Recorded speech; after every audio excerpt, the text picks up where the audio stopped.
Welcome back to ABC General Hospital Spoilers channel. Today we will learn about the shocking twists surrounding the attempted murder of Drew Cain, where fans are buzzing with wild theories that could upend the entire Port Charles landscape.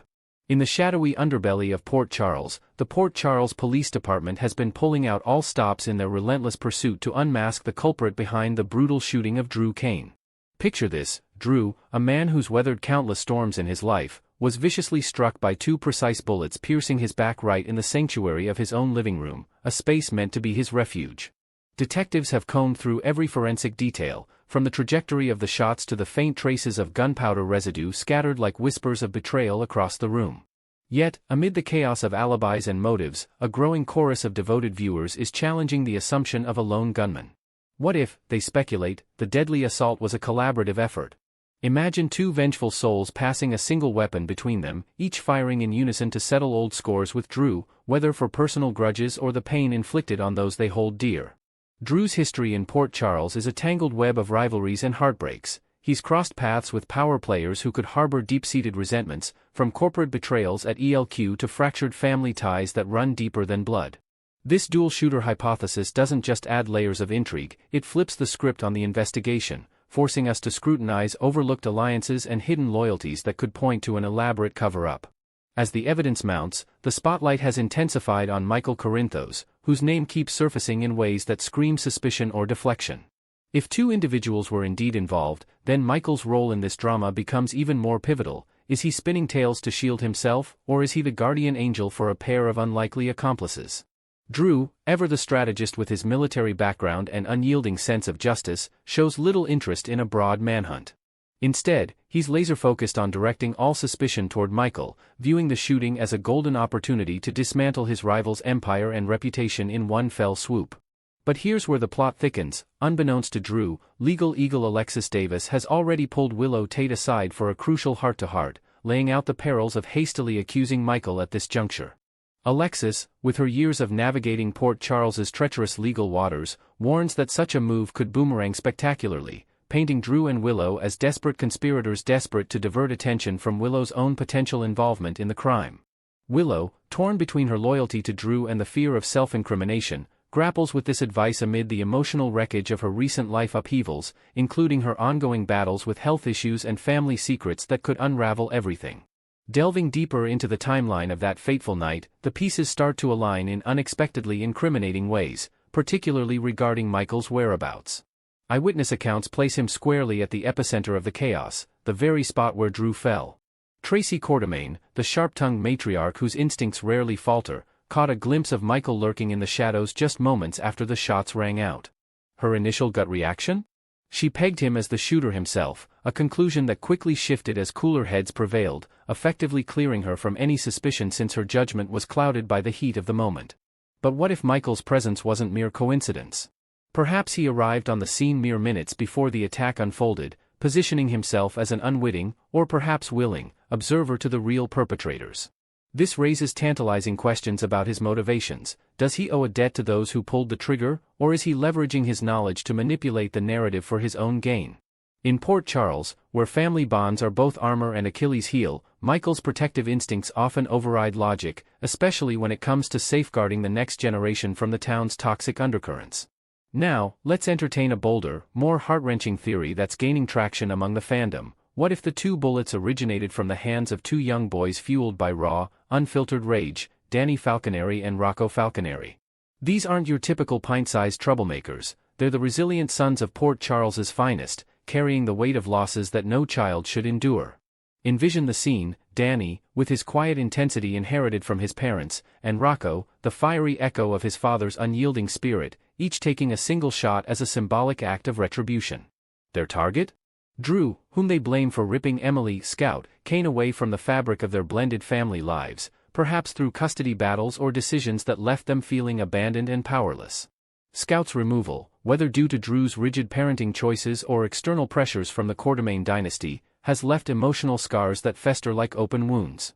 The boys, in a misguided bid for justice, might have seized a momentary opportunity, their small hands steady on the gun as tears blurred their vision. Michael, spotting the aftermath, could have swooped in not as an enabler, but as a fierce defender, vowing to bury the truth deep to spare them from a system that chews up the innocent. This scenario paints Michael in a complex light, a father figure willing to risk his freedom to preserve theirs, turning the shooting into a multi-layered weapon against Willow, whom he suspects of deeper involvement. Of course, General Hospital's storytelling playbook rarely sacrifices its marquee adults to the gallows of prison plots. Those characters are the lifeblood of endless drama, from boardroom showdowns to romantic entanglements that span decades. Sending a powerhouse like Michael or even Willow behind bars for life would disrupt too many ongoing arcs, like the simmering tensions at ELQ or the budding alliances in the medical world. Willow's defense might hinge on an insanity plea, a tragic unraveling that fits her character's vulnerability, but it would shatter her world beyond repair. So, who else could plausibly dodge severe repercussions? The answer lies in the gray areas of the law, juvenile offenders, whose youth offers a buffer against the full weight of adult justice. Danny and Rocco embody this perfectly. Their ages shield them from harsh sentences, potentially limiting fallout to counseling sessions or community service, allowing the show to explore themes of redemption and family healing without permanent losses. No investigator has flipped this particular rock yet, but as whispers spread through fan forums and coffee clutches in Port Charles, the pressure builds for the truth to surface. Could this be the catalyst that forces Michael to confront his choices, or will it drag more innocents into the fray? Expanding on the Quartermaine angle, Tracy's sighting isn't isolated. Rumors swirl that she overheard snippets of conversation that night, fragments hinting at a deeper family conspiracy tied to ELQ's latest power struggles. Drew's shooting could tie back to corporate espionage, where the boy's involvement stems from overhearing adult schemes that twisted their young minds against him. Meanwhile, Willow's room at Elizabeth Baldwin's home becomes a powder keg. If Michael indeed planted evidence there, it's a masterful stroke to discredit her amid her own suspicions. Elizabeth, ever the steadfast nurse with her own history of secrets, might unwittingly hold keys to unlocking this puzzle, her loyalty tested as the investigation creeps closer to her doorstep. As the dust settles on this explosive revelation, Port Charles teeters on the brink of revelations that could redefine alliances and shatter facades. Fans, what do you make of this two-shooter bombshell? Is Michael the villain, the hero, or something in between? Next, we will learn about the explosive revelation that's shaking the Spencer family to its core, Carly Spencer's heartbreaking discovery that her brave daughter, Josslyn Jax, has secretly joined the ranks of the World Security Bureau as an undercover agent. In the high-stakes world of Port Charles, where secrets unravel faster than a poorly tied knot, Carly Spencer has always been the fierce protector of her loved ones, navigating the treacherous waters of family drama and mob entanglements with unyielding determination. But nothing could prepare her for the bombshell that Joss, her once innocent daughter who's grown into a strong-willed young woman, has been recruited into the shadowy operations of the WSB, a global espionage network that demands everything from its agents, including their safety and sanity. This revelation hit Carly like a freight train during a tense confrontation at the Metro Court, where whispers from trusted allies finally pieced together the puzzle of Joss's mysterious absences and late-night phone calls. Carly's initial shock quickly morphed into a volcanic rage, her eyes flashing with the same fire that has defined her battles against foes like Nina Reeves or even her ex, Sonny Corinthos. Joss's decision to dive into this perilous career path isn't just a personal choice, it's a direct betrayal of the secure life Carly fought so hard to provide, especially after years of shielding her from the violent underbelly of Port Charles that claimed so many close to them.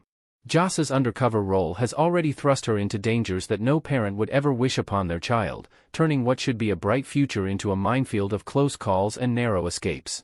Just months into her tenure with the WSB, Joss was dispatched on a covert mission to the rugged coasts of Croatia, partnering with the seasoned operative Vaughn, a grizzled veteran whose scarred face and no-nonsense demeanor hide a lifetime of classified ops from Berlin to Beijing.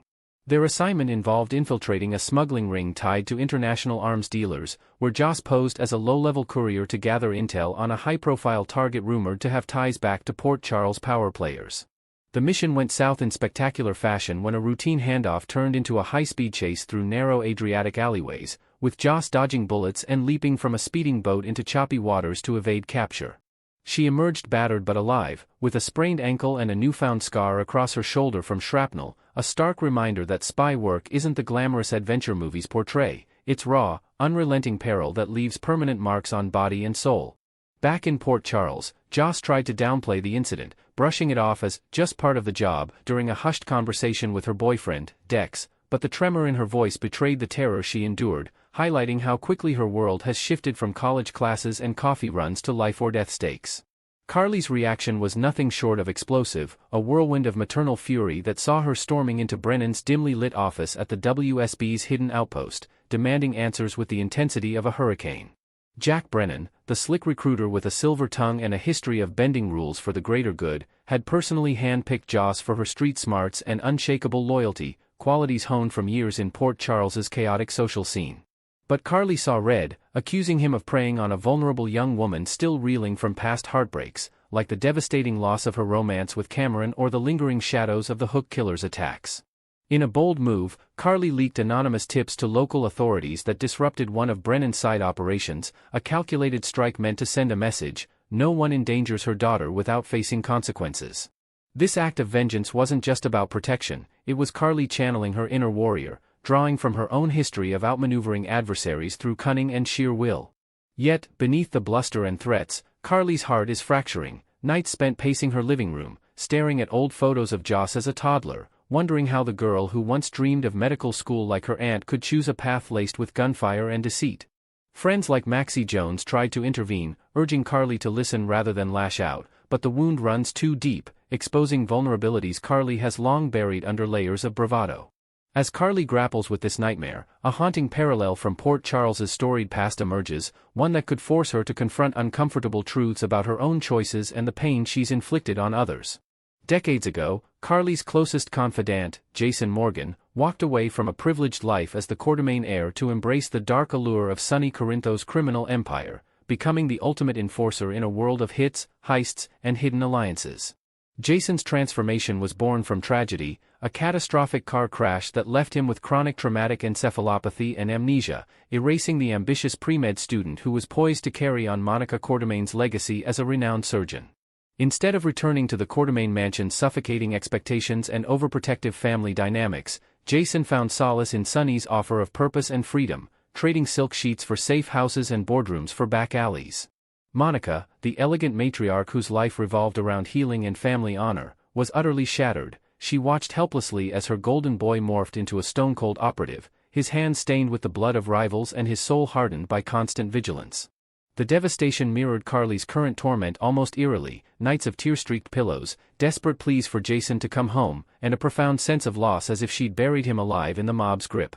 Monica's pain was compounded by the Quartermain's fractured dynamics, with Edward's manipulations and Lila's quiet grief adding layers to the family's unraveling.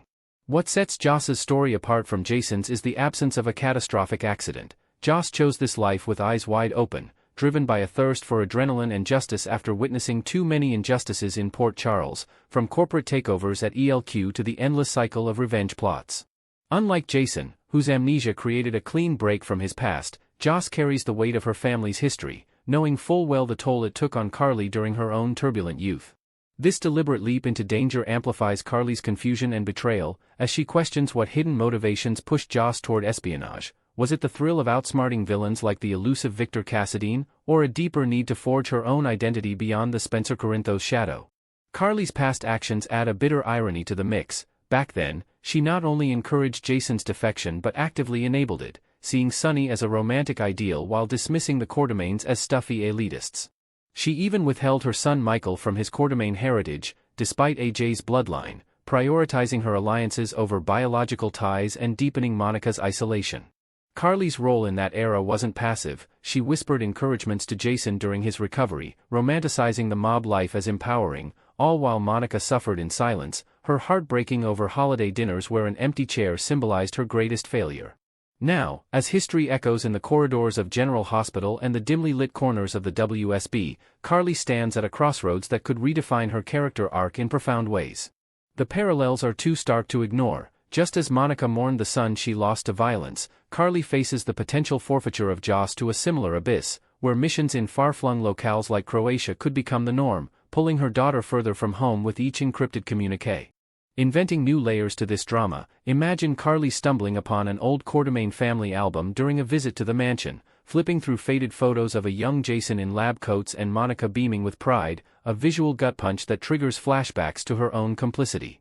Or picture a midnight heart-to-heart with Monica herself, now a wise elder statesman of Port Charles, who shares untold stories of her grief, the therapy sessions that never quite healed the void, the holidays spent toasting absent loved ones, and the quiet resolve to support Jason from afar despite the ache.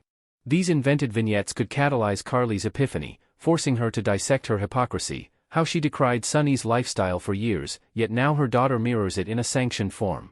Detailed analysis of Carly's psyche reveals a woman who's always prioritized control, from her hotel empire to her romantic entanglements, but Joss's independence strips that away, inviting growth through empathy rather than anger. Carly isn't one to shy from self-reflection, though her insights often come laced with defensiveness, like her evolving views on forgiveness after the Nina custody battle. If she connects the dots to Monica's ordeal, it might unlock a deeper compassion, teaching her that parental love means respecting choices, even dangerous ones, rather than smothering them.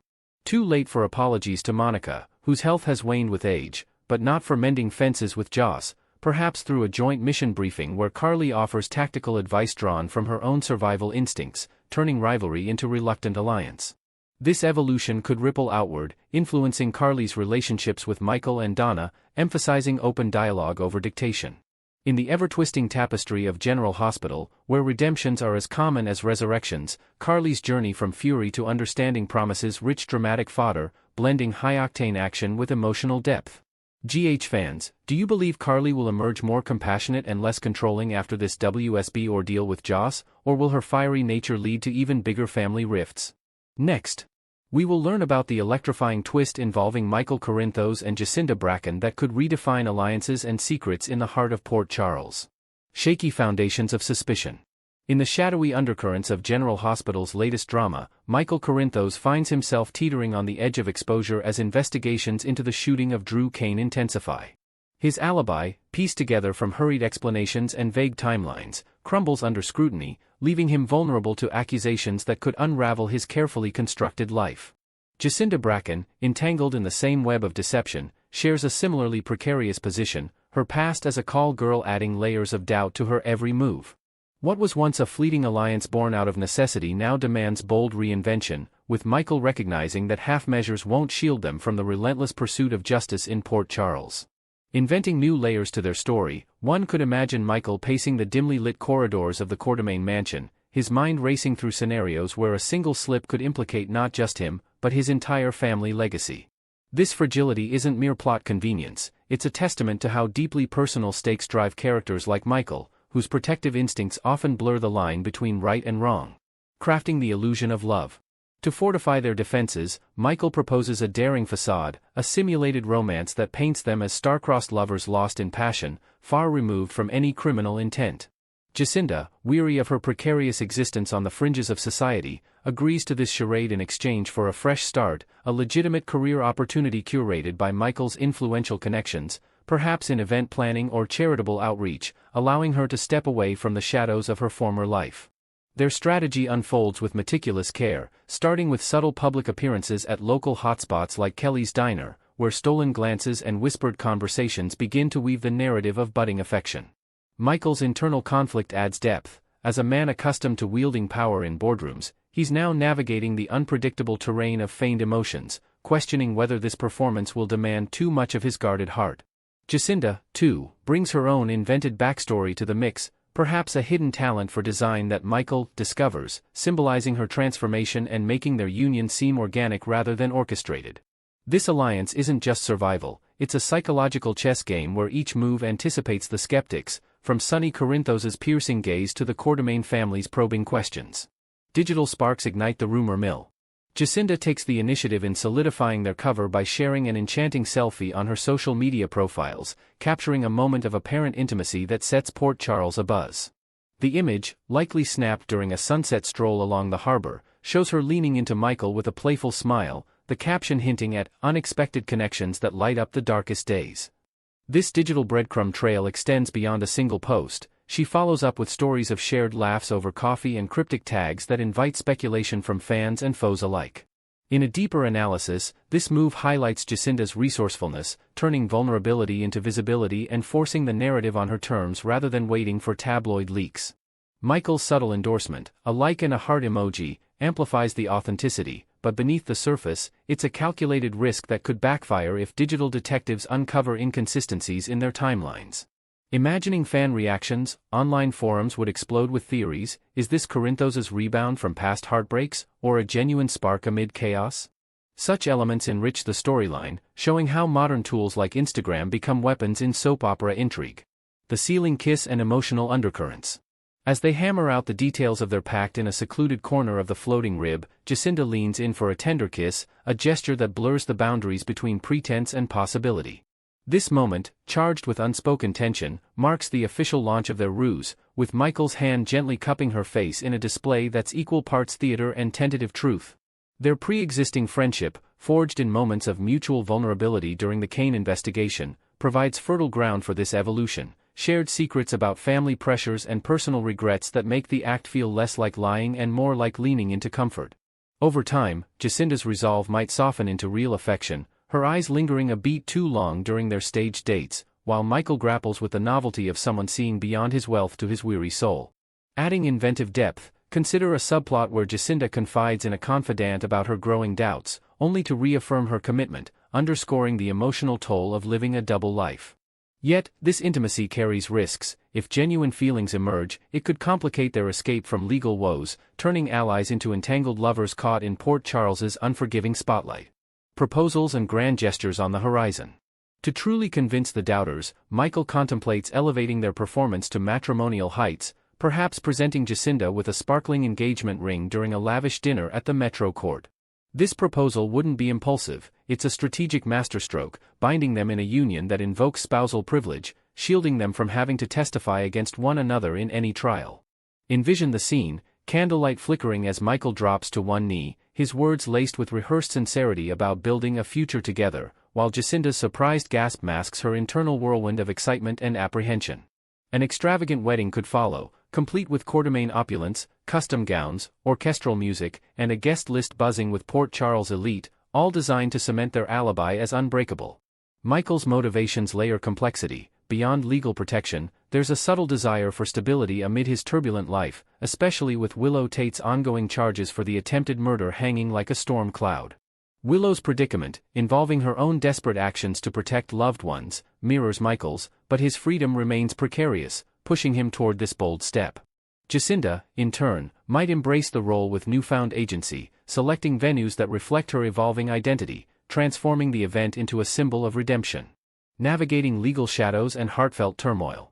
While Willow faces the brunt of scrutiny for her role in Drew's shooting, Michael's peripheral involvement leaves him exposed to subpoenas and surprise witnesses that could drag him into the fray. Proposing to Jacinda serves as both armor and anchor, a way to navigate the courtroom battles ahead without solitary vulnerability. Their relationship, initially a shield, evolves into a maze of complex emotions. Jealousy flares when old flames like Sasha Gilmore resurface, testing the authenticity of their bond. Invented tensions arise. Perhaps a heated argument over wedding plans reveals Michael's fear of true commitment, forcing Jacinda to confront her own aspirations beyond the deception. As the weeks unfold, this duo must balance public displays of affection with private confessions, where whispers of "what if this is real" echo in quiet moments. Ultimately, their journey underscores General Hospital's timeless theme. In a world of lies and legacies, even fabricated love can bloom into something profoundly transformative, altering fates in unexpected ways. Fans anticipate ripple effects, from Sunny's wary approval to Carly's meddling insights, ensuring this storyline captivates with its blend of suspense and sentiment.